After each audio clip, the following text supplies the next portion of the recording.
The hand connected with her arm, a grip of casual ownership that felt like a brand. Ilara didn't flinch. She had perfected the art of stillness, a survival mechanism honed over 6 years of living in the shadow of a man who believed the sun rose only to cast his profile in a more flattering light. The pressure was a familiar language, a full sentence in a single tightening grasp. It said, "You are mine. You will smile. You will stand here and reflect my glory. What happens next will change everything, a shift so profound it will realign the stars in her private sky. Subscribe to see how this unfolds." Marcus leaned in, his breath a cloying mix of expensive champagne and self-satisfaction. "There you are," he murmured, his voice a performance for the orbit of admirers just beyond earshot. "I was wondering where my muse had disappeared to." His thumb stroked the bare skin of her arm, a gesture that looked like affection but felt like a count of his possessions. One. Her. She looked past him, her gaze sweeping over the obsidian gala. It was a cathedral of modern architecture, all black marble, soaring glass, and the subtle, omniscient glow of recessed lighting.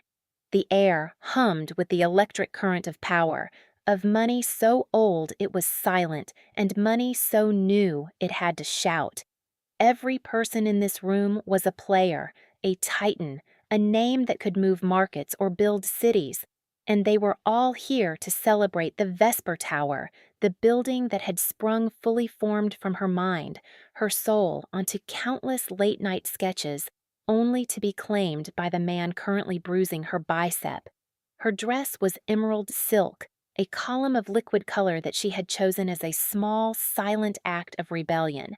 Marcus preferred her in muted tones, in beige and gray, colors that did not compete. Tonight, she wanted to be a slash of defiance in his carefully curated world. She had paid for it herself, with the last of the money from a freelance commission he didn't know about. It felt like armor. "I was getting some air," she said, her voice a low, steady thing.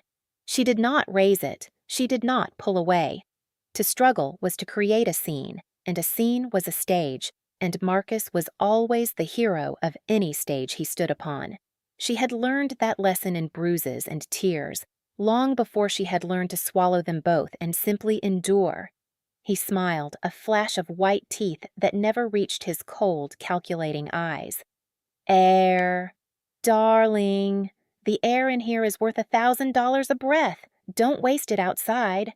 He tightened his grip, pulling her closer to his side, tucking her into his frame as if she were an accessory.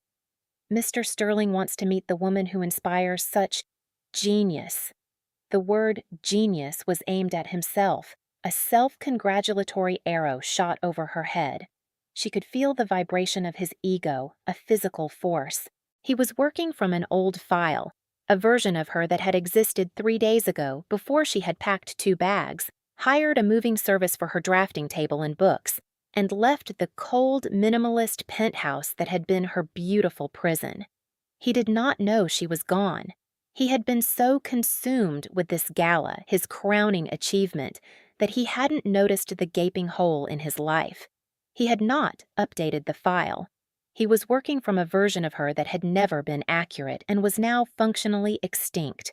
She had left a note, a simple, sterile thing on the granite kitchen island. "I'm leaving, Marcus. I have sent for my things."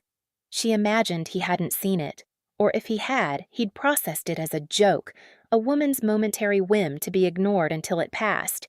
His arrogance was a fortress, impenetrable to inconvenient truths.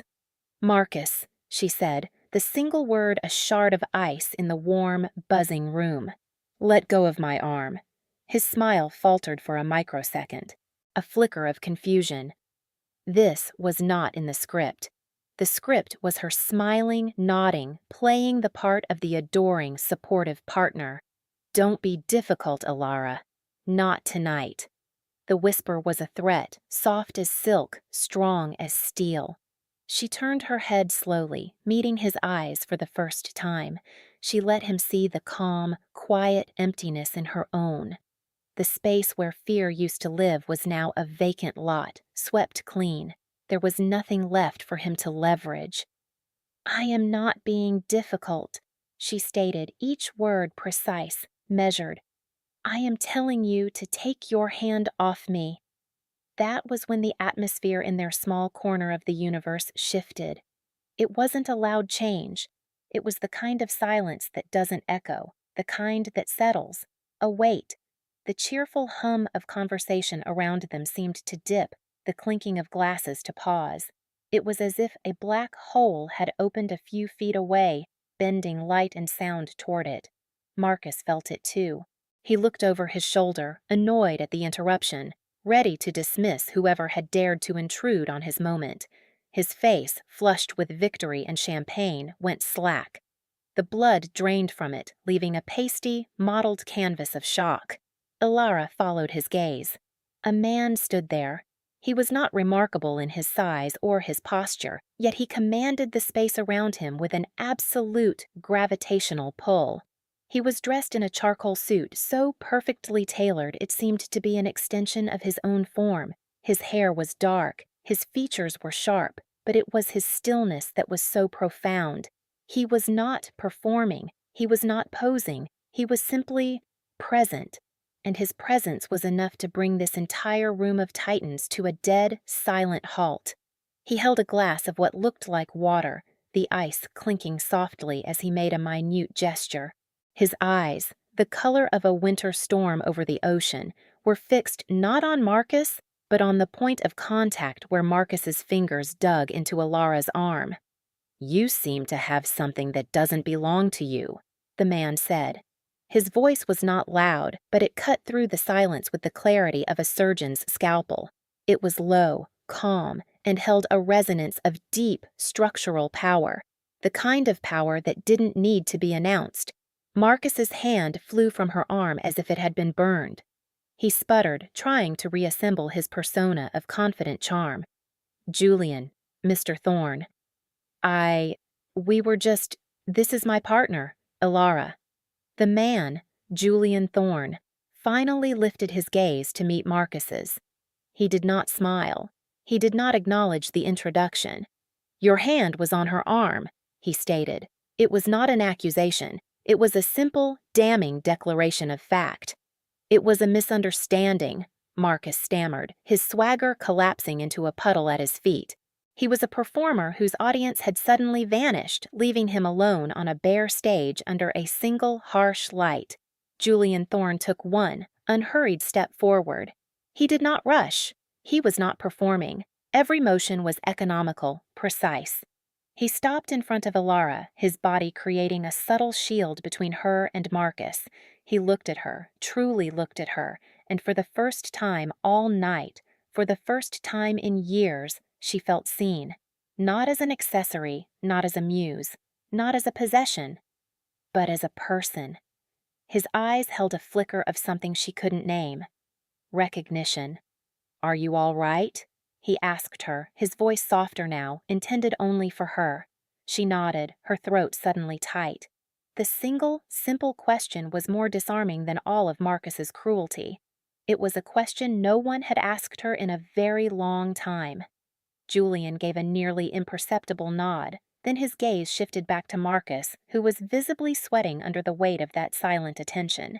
Two men in dark suits, who seemed to have materialized from the very shadows of the room, moved to flank Marcus. They moved without wasted motion, their professionalism a terrifying thing to behold. "I believe you were leaving," Julian said to Marcus. Again, not a question, a statement of what was about to happen. "But the award, the speech?" Marcus protested, his voice thin and reedy. He gestured vaguely toward the stage, where a presenter was vamping, trying to fill the dead air. "The speech has been canceled," Julian said, his voice steady as iron wrapped in silk. "Your invitation to this event, and to any future event held in any building my corporation owns, has been revoked. Your car is waiting." Marcus stared, his mouth opening and closing like a fish pulled from water. He looked from Julian's implacable face to the two security men, then to Ilara. In his eyes, she saw a dawning, horrified understanding. This was not a social misstep. This was an execution. He opened his mouth to say her name, perhaps to plead, perhaps to threaten, but one of the security men took a half step forward and the word died in his throat. Defeated, utterly stripped of his power in front of the very people he had spent a lifetime trying to impress, Marcus turned and allowed himself to be escorted away. He did not look back. The silence he left behind was heavy, thick with unspoken questions. The buzz of the party slowly, cautiously, began to return, but it was a different sound now, subdued, wary. Alara stood frozen, the phantom pressure of Marcus's fingers still burning on her skin. The armor of her emerald dress suddenly felt thin, inadequate. She was exposed. Julian Thorne turned back to her. He gestured toward a set of glass doors leading to a secluded terrace. "Perhaps that air you were looking for?" he suggested, his tone gentle. She could only nod. She followed him out onto the terrace, the cool night air a welcome shock to her system. The city spread out below them, a glittering tapestry of light and shadow. It was a city she had helped to shape, in ways no one knew. They stood in silence for a long moment. He did not press her. He did not ask questions. He simply stood beside her, a quiet, solid presence against the vastness of the night. He gave her the one thing she needed most in that moment: space. The space to breathe. The space to feel the ground beneath her feet again. "Thank you," she finally whispered, the words feeling small and inadequate. He turned his head slightly, his profile sharp against the city lights. "He was hurting you," he said, another simple statement of fact. "It was complicated," she replied, the default explanation she had given herself for years. "No," Julian said, his voice firm but not unkind. "It wasn't. He is a man who takes credit for the work of others. He is a parasite who mistakes the strength of his host for his own. It is not complicated. It is merely ugly." Alara stared at him, truly stunned. "How did you know?" A faint, almost imperceptible smile touched his lips. "The Vesper Tower has a very distinctive structural philosophy, one that echoes the entries of a young, promising architect who competed for our company's scholarship program 7 years ago, an architect named Ilara Vance." He paused, his gaze meeting hers in the dim light. "I was on the judging panel. I never forget a signature style. It is as unique as a fingerprint." She felt the air leave her lungs in a rush. He knew. All this time, someone had known. The secret she had carried, the truth of her work buried under Marcus's name, was not a secret at all. Not to him. The foundation of her carefully constructed endurance began to crack. She had built her life on the idea that no one saw, no one knew, and therefore no one could help. It was a lonely, desolate kind of safety, and he had just demolished it with a few quiet sentences.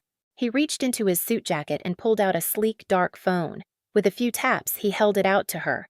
On the screen was a legal document, a contract. "My company, Thorne Industries, was the primary silent investor in the Vesper Tower project," he explained. "As of 10 minutes ago, we are the sole owners. Marcus's development firm has been acquired. His assets are frozen, pending an investigation into fraudulent claims of intellectual property." He looked up from the phone, his eyes holding hers. "This is a new contract, for the position of head of urban design at Thorne Industries. It's a new division. You will build it. Your first project will be to oversee the final phase of the Vesper and ensure your name is on the plaque in the lobby where it belongs." Alara stared at the screen, the words blurring. It was too much. The rescue, the revelation, the retribution, the offer. It was a tidal wave of change, and she was struggling to keep her head above water. Her entire world, the one she had just decided to painstakingly dismantle on her own, had been obliterated and rebuilt in the span of 15 minutes by a man she had never met. She shook her head, taking a step back. I can't." "Why not?" His voice was patient, curious. "This is too much. You don't know me. You're just fixing things, handling things. She wrapped her arms around herself, the gesture defensive. "I don't need saving, Mr. Thorne." A low sound rumbled in his chest. It was a laugh. Not a mocking one, but a deep, appreciative chuckle. It was a sound of genuine surprise and something that sounded almost like delight. "I have been called many things in my life," he said, his eyes crinkling at the corners. "A savior has never been one of them." He took a step closer, closing the distance she had created. He did not touch her. He just looked at her, his gaze intense and serious. "You are correct, Miss Vance.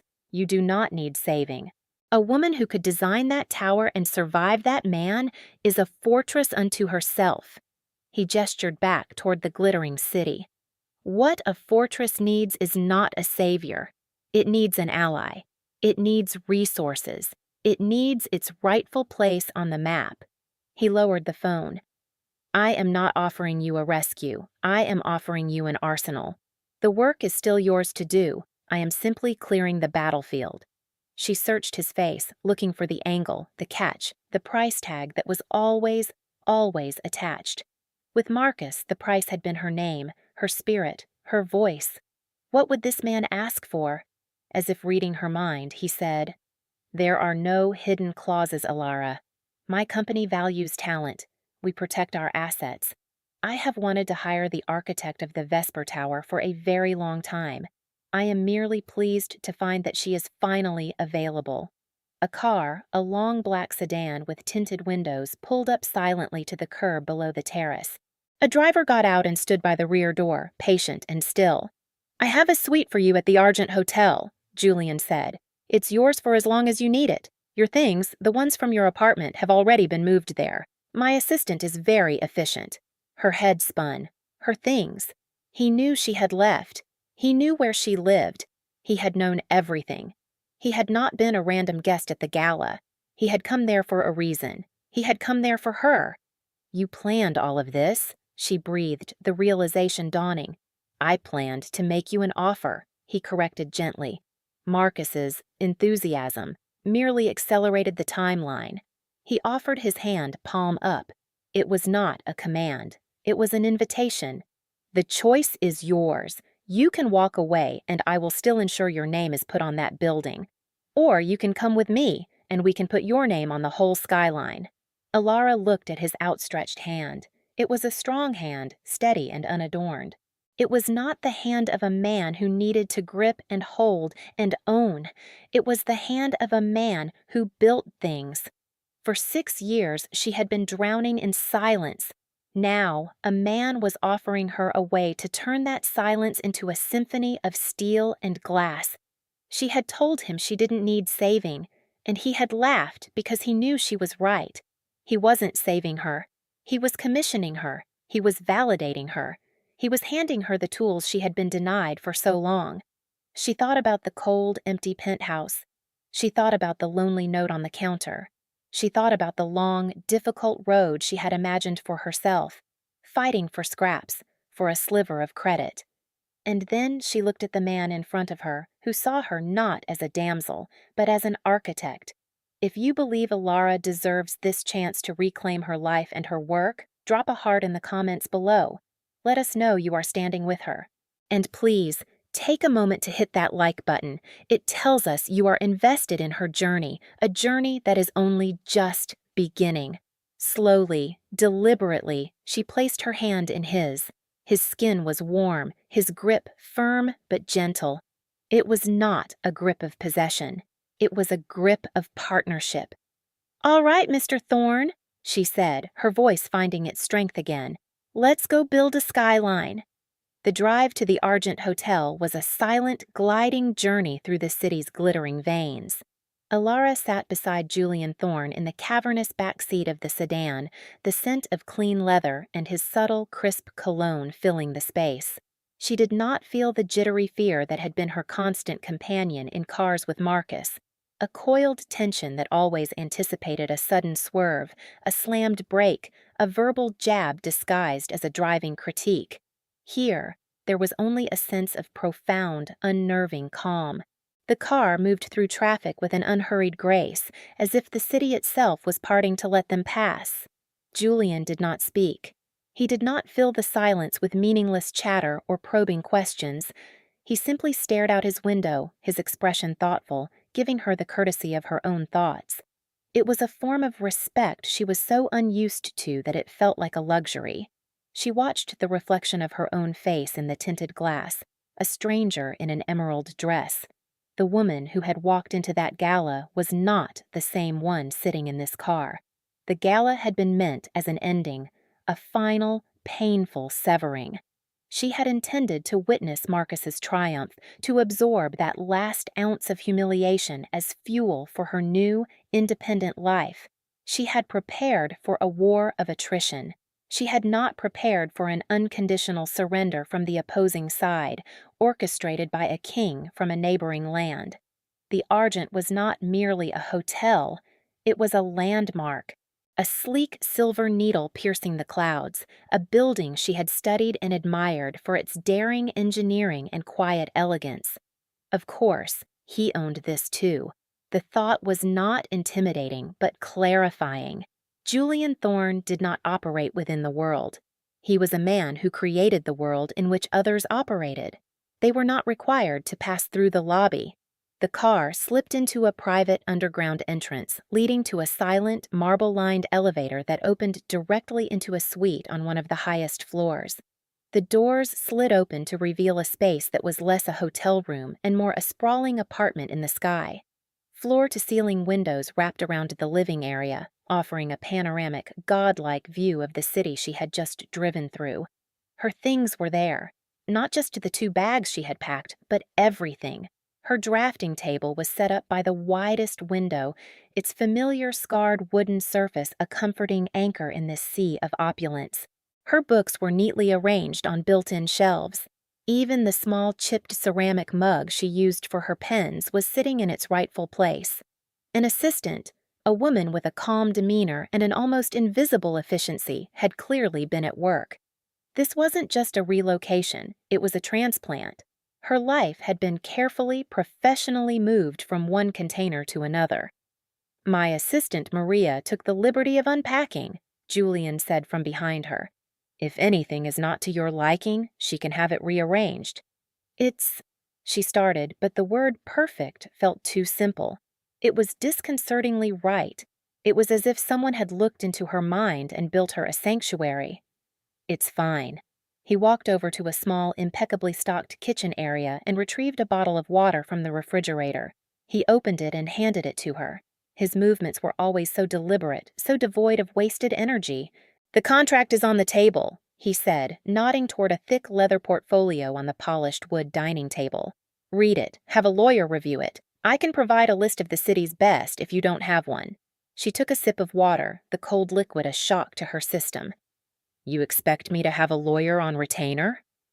"I expect you to be thorough," he replied, his gaze steady. "I would be disappointed if you weren't." This was the part she was waiting for. The catch, the hidden clause. She walked to the table and opened the portfolio. The language was dense, but the core terms were shockingly clear. The salary was astronomical, more money than she had ever imagined earning.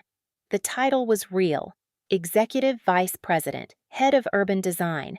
The creative control was absolute. The intellectual property clause was ironclad. All designs created under the contract were solely owned by the designer, licensed exclusively to Thorne Industries. He wasn't just giving her a job, he was giving her back her name, legally fortified and protected. She read the document for nearly half an hour in silence, searching for the fine print, the loophole, the string that would allow him to pull her like a puppet. There was nothing. It was the cleanest, most straightforwardly advantageous contract she had ever seen. It was an act of profound, almost aggressive trust in her abilities. "Why?" she finally asked, looking up at him. He was standing by the window, looking out at the city, his back to her. He turned. "I told you. I don't invest in projects. I invest in people. 7 years ago, I saw your proposal for a new civic library.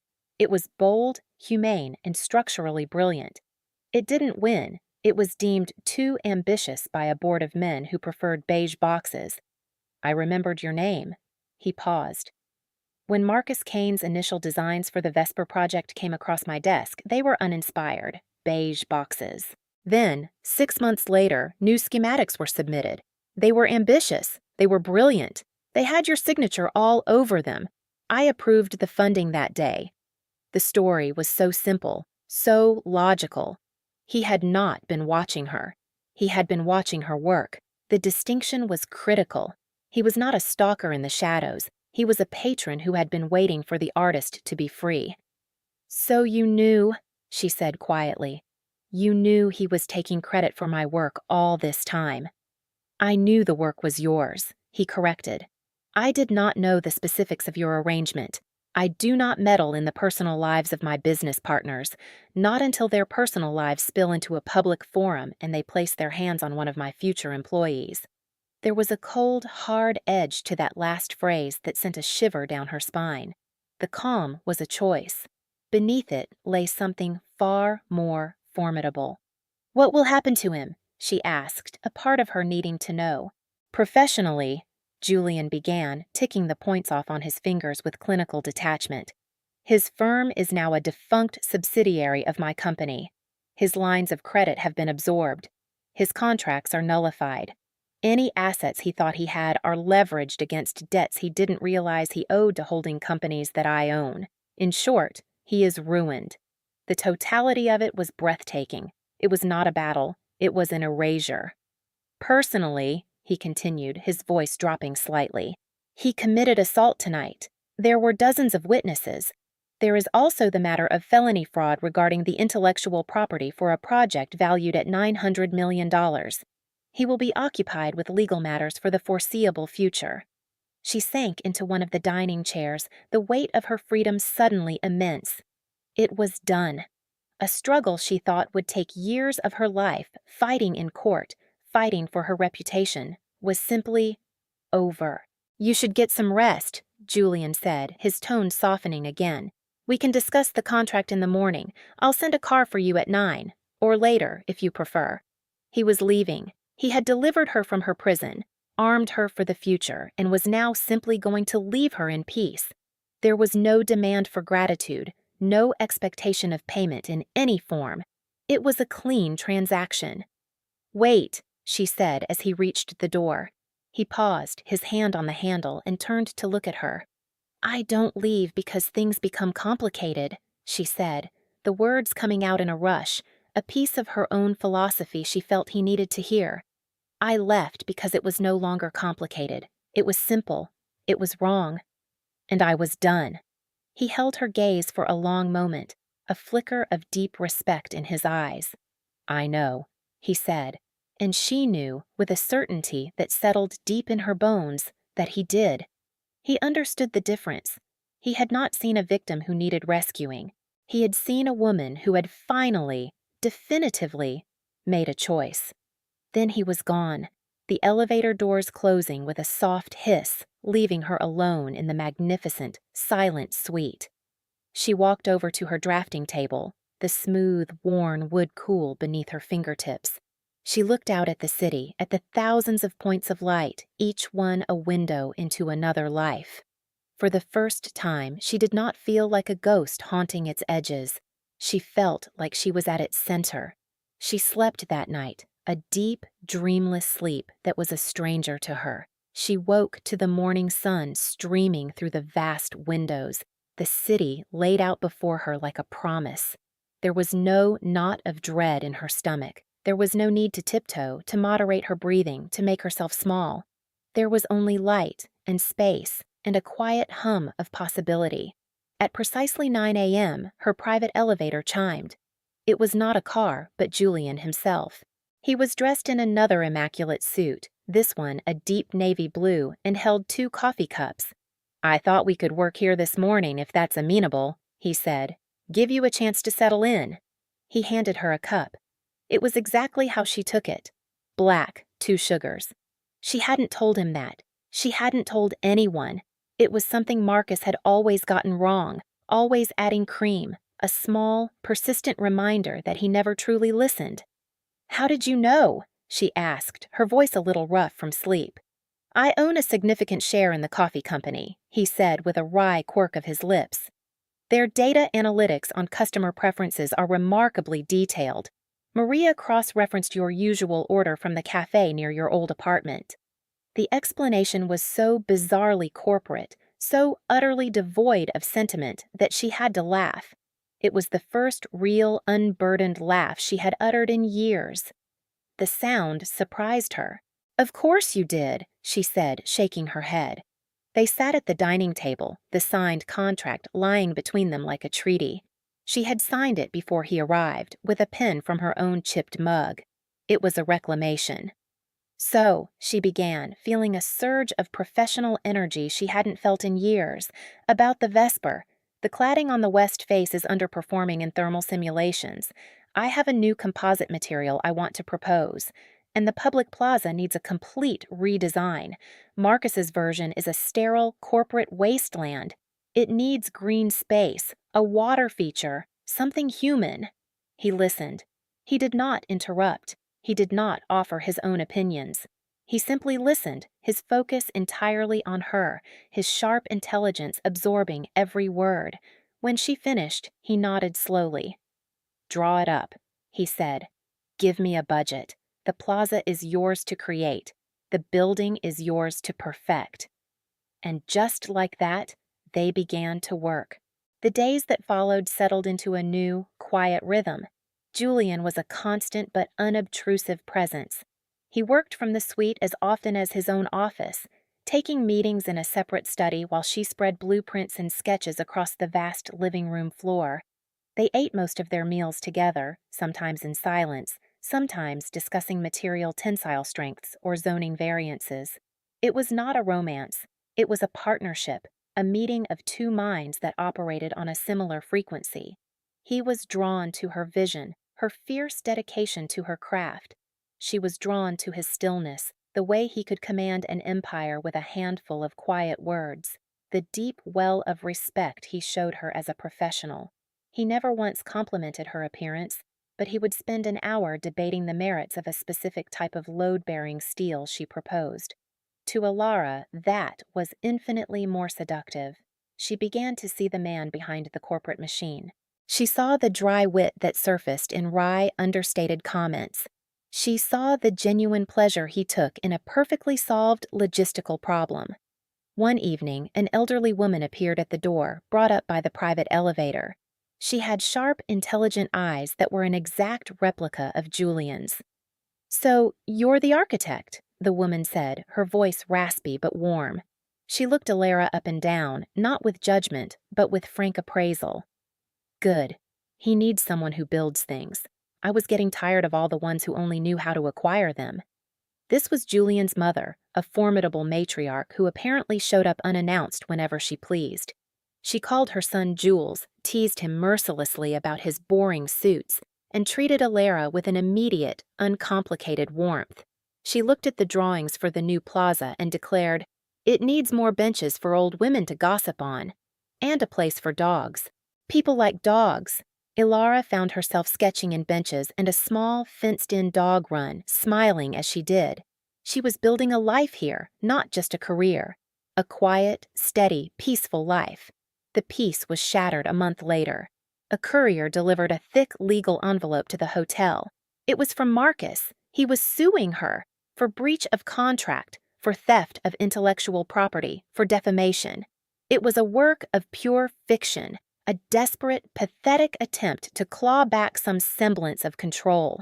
The words on the page were venomous, filled with twisted versions of their life together, painting her as an unstable, grasping opportunist. The old, familiar coldness seeped back into her bones. She stood in the middle of the sun-drenched suite, the papers trembling in her hand, feeling the ghost of his grip on her arm once more. Julian came in, took one look at her face, and gently removed the documents from her hand. He scanned the first page, his expression unreadable. Then he placed the papers on the table. "This is not a lawsuit," he said, his voice a low, dangerous hum. "This is a tantrum on letterhead. It is meaningless." "It feels real," she whispered. He will drag my name through the mud. He will tell everyone I'm crazy, that I stole his work. Let him, Julian said, his eyes meeting hers.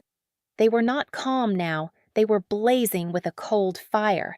Let him shout into the void. No one of consequence is listening. He pulled out his phone and made a call. David, he said, his voice clipped. I have a nuisance I need you to abate. Marcus Kane. Yes, that one. I'm sending you a file. I want it handled. Not just defended, dismantled. I want him sanctioned for frivolous litigation. I want his legal team investigated for ethics violations. And I want it done by lunch. He hung up. He did not seem angry. He seemed like a force of nature that had just been pointed in a specific direction. The kind of silence that doesn't echo.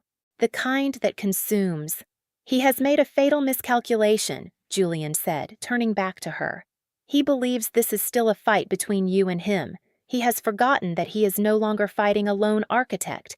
He has just declared war on Thorn Industries. It will be a very short war. He looked at her, at the fear still lingering in her eyes. He is working from an old file, Ilara. A version of you that is no longer in circulation. You are not the woman he can terrorize with paper threats anymore. You are the EVP of my design division, and you are under my protection. But Marcus, blinded by an arrogance that had become a terminal condition, did not understand the new rules of the game. A week later, he made his final, catastrophic move. Thorn Industries was holding a major press conference to officially announce the acquisition of the Vesper Tower and their new plans for its completion. It was held in the tower's own half-finished lobby, a cavernous space filled with reporters, investors, and city officials. Ilara was slated to be introduced, to finally take her place in the spotlight. She stood just off stage, her heart pounding a nervous but steady rhythm. She wore a simple, architecturally precise dress of dark blue, her hair pulled back, her mind clear. Julian was at the podium, speaking in his calm, authoritative voice, and then a commotion at the back. Shouting. Marcus. He had somehow gotten past security, his face a mask of furious desperation. He pushed through the crowd, his expensive suit rumpled, his eyes wild. "This is a sham!" he yelled, pointing a trembling finger at the stage. "She's a thief! That's my building! She has an obligation to me! She is my partner!" The reporters swarmed, cameras flashing, microphones thrust forward. Security moved to intercept him, but Julian held up a single, calm hand. He stopped them. He was going to let this play out. Marcus stormed toward the stage, his eyes locking on Ilara. "Tell them!" he shrieked, his voice cracking. "Tell them how you stole my designs! You owe me! You owe me everything!" Ilara did not shrink. She did not hide. She met his gaze, and in her eyes he found not fear, but a cool, quiet pity. She had already moved on. He was a ghost from a life that was no longer hers. Julian stepped forward from the podium, his movements unhurried. He did not address Marcus. He addressed the audience. "Ladies and gentlemen," he said, his voice amplified by the microphone cutting through the chaos. "Mr. Kane brings up a valid point, the issue of ownership. So let's clarify." He gestured to the massive screen behind the podium. It flickered to life, not with architectural renderings, but with a series of documents, bank statements, loan agreements, deeds of transfer.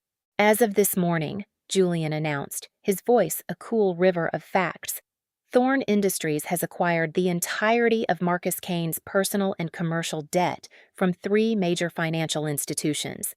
His penthouse, which he seems to believe is his, is now the property of a subsidiary I control, pending his immediate eviction for defaulting on a mortgage we now hold." A gasp went through the crowd. Marcus froze, his face turning ashen.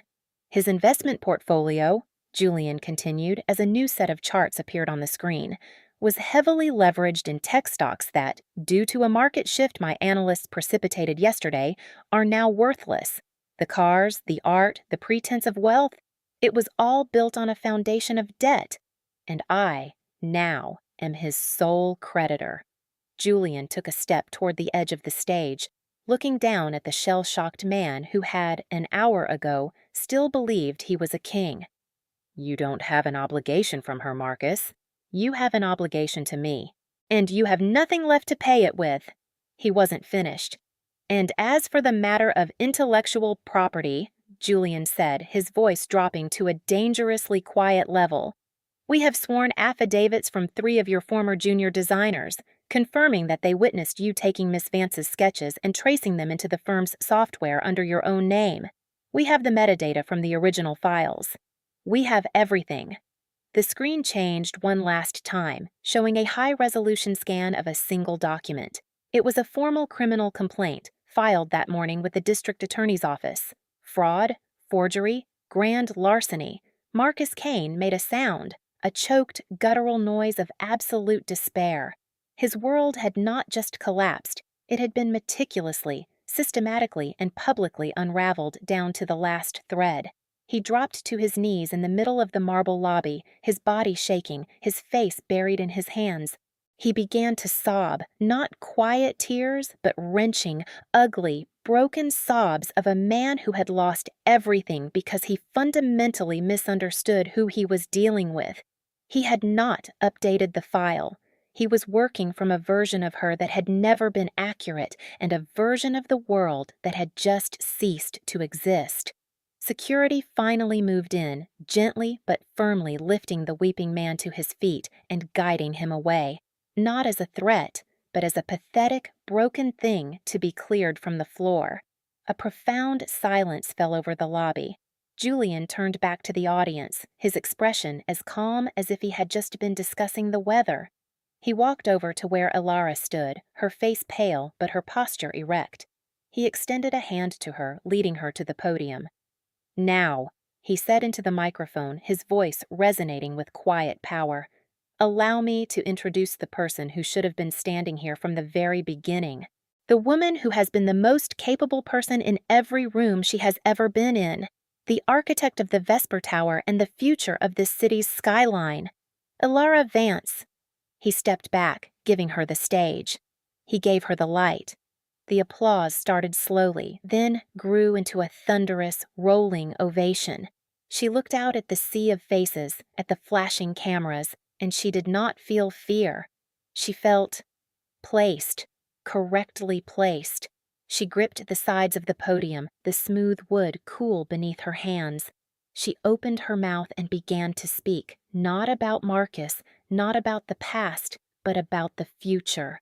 About green spaces and sustainable materials and buildings that served the people who lived in them. Her voice was clear and strong. It was the voice of a creator, finally speaking her own name. Later, after the press had dispersed, after the investors had shaken her hand with a newfound, genuine respect, she stood with Julian in the highest unfinished floor of the tower. The sun was setting, painting the sky in fiery strokes of orange and purple. The city lights were beginning to twinkle on below, a galaxy of human endeavor. They stood side by side, not touching, just watching the day end and the night begin.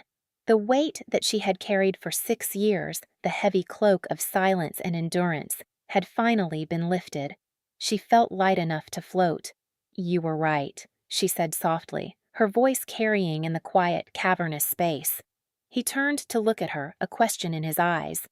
I didn't need saving, she clarified. A real smile, one that reached her eyes and transformed her face, bloomed. I just needed an ally.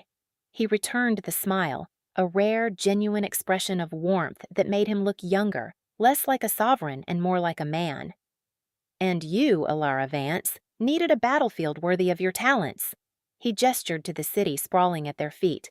Welcome to the war. I have a feeling we are going to make a formidable team. He finally reached out, not for her hand, but to gently brush a stray strand of hair from her cheek. The touch was light, respectful, and yet it sent a current of warmth through her that was more powerful than any passionate embrace she had ever known. It was a touch that acknowledged her, a touch between equals. She did not lean into it, nor did she pull away. She simply met his gaze, her own eyes clear and full of a future she was finally ready to build. The relationship that was beginning between them would not be a whirlwind romance. It would be something quieter, stronger, and more meticulously constructed. It would be like one of her buildings, designed with care, built on a solid foundation of mutual respect, and intended to last a lifetime, weathering any storm the world threw at it. Together, they looked out at the skyline, no longer just a view, but a canvas waiting for their signature. Some people will take your silence for weakness, your grace for submission. They will build their castles on your foundations and call themselves kings. But strength is not always loud. Sometimes it is the quiet, unbreakable will to endure until the moment is right. Sometimes it is the quiet, steady hand of an ally who does not see a victim to be saved, but a sovereign to be armed. Ilara's story is a testament to the fact that the most profound power is not in the shouting, but in the quiet, deliberate act of reclaiming what was always yours. What did you think of Julian's complete and total dismantling of Marcus? Let us know in the comments below what your favorite moment of vindication was. If this story moved you, please show your support by hitting that like button. It truly helps us bring more stories like Ilara's to you. And if you haven't already, make sure you subscribe to the channel and ring that bell. You won't want to miss what comes next. A new chapter is on the horizon, where new challenges will arise, and the strength of this new partnership will be tested in ways they cannot yet imagine. The story of Thorne and Vance is just beginning.